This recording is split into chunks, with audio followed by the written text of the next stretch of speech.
April 8, 2026న ఢిల్లీలోని అరుణ్ జైట్లీ స్టేడియంలో జరిగిన ఐపీఎల్ 2026 మ్యాచ్లో గుజరాత్ టైటాన్స్ ఢిల్లీ క్యాపిటల్స్పై నాటకీయంగా ఒక పరుగు తేడాతో గెలిచింది.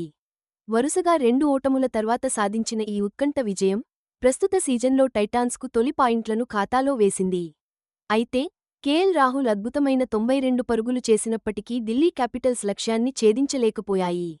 2 విజయాలతో మంచి ఆరంభాన్ని అందుకున్న ఢిల్లీకి ఇది భారీ ఎదురుదెబ్బ అనే చెప్పాలి. బ్యాటింగ్కు బాగా అనుకూలించిన పిచ్పై ఈ భారీ స్కోర్ల పోరు జరిగింది. చివరి బంతి వరకు ప్రేక్షకులను ఉత్కంఠగా ఉంచింది.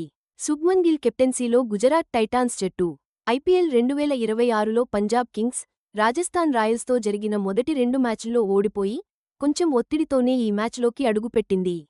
అప్పటివరకు ఒక్క విజయం కూడా సాధించకపోవడంతో పాయింట్స్ టేబుల్లో 9వ స్థానంలో ఉంది. అరుణ్ జైట్లీ స్టేడియంలో జరిగిన ఈ మ్యాచ్లో రషీద్ ఖాన్ టైటాన్స్ తరఫున చాలా కీలక పాత్ర పోషించాడు. క్యాపిటల్స్పై 17 పరుగులకి 3 వికెట్లు తీసి అదరగొట్టాడు.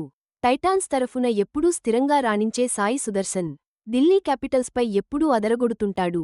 ఇప్పటివరకు ఢిల్లీ క్యాపిటల్స్పై 5 ఇన్నింగ్స్లో ఏకంగా 283 పరుగులు చేశాడు. అందులో 2025 సీజన్లో సాధించిన 108 నాటౌట్ కూడా ఉంది. ఈ మ్యాచ్కు ముందు అక్షర్ పటేల్ సారథ్యంలోని ఢిల్లీ క్యాపిటల్స్ మంచి ఫామ్లో ఉంది. లక్నో సూపర్ జెయింట్స్, ముంబై ఇండియన్స్పై 6 వికెట్ల తేడాతో అలవోక విజయాలు సాధించి జోరు మీద ఉంది. ఈ విజయాల్లో యువ సంచలనం సమీర్ రిజ్వీ అద్భుతంగా రాణించాడు. అల్స్పై 47 బంతుల్లో 70 పరుగులు, మిపై 51 బంతుల్లో 90 పరుగులు బాది, వరుసగా 2 ప్లేయర్ ఆఫ్ ది మ్యాచ్ అవార్డులు సొంతం చేసుకున్నాడు. అయితే, ఈ మ్యాచ్లో మాత్రం కేఎల్ రాహుల్ 52 బంతుల్లో చేసిన వీరోచిత 92 పరుగులు ఢిల్లీ క్యాపిటల్స్ ఛేజింగ్ను ఒంటిచేత్తో నడిపించాయి. ఐపీఎల్ 2026 సీజన్ కోసం ఢిల్లీ క్యాపిటల్స్లో చేరిన కీలక బ్యాటర్ డేవిడ్ మిల్లర్, చివరి క్షణాల్లో తన మాజీ జట్టుపై కీలక తప్పిదం చేశాడు. అది చివరికి ఢిల్లీ క్యాపిటల్స్ ఓటమికి కారణమైంది. అరుణ్ జైట్లీ స్టేడియం పిచ్ దానికి ఉన్న పేరు నిలబెట్టుకుంది. చిన్న బౌండరీలు ఉండటం వల్ల ఇది బ్యాటర్లకు చాలా బాగా కలిసివచ్చింది. దీంతో హై స్కోరింగ్ వేదికగా నిలిచింది.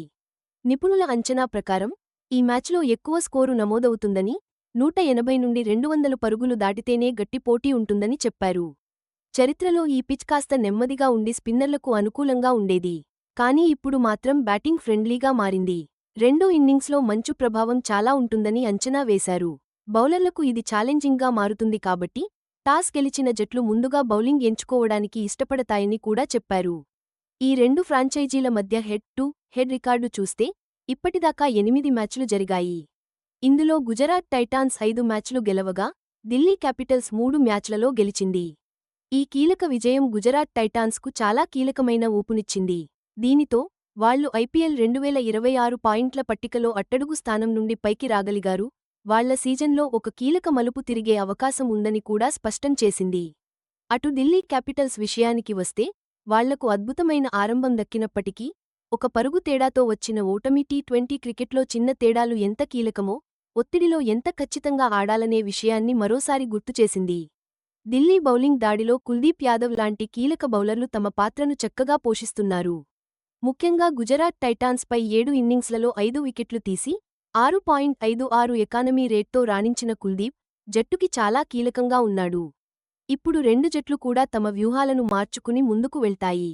ఢిల్లీ క్యాపిటల్స్ తమ అద్భుతమైన ప్రదర్శనను కొనసాగించాలని చూస్తుంటే, ఐపీఎల్ 2026 సీజన్ ముందుకు వెళ్లే కొద్దీ, ఈ కీలకమైన తొలి విజయంపై గుజరాత్ టైటాన్స్ మరింత ఆత్మవిశ్వాసాన్ని పెంచుకోవాలని లక్ష్యంగా పెట్టుకుంది.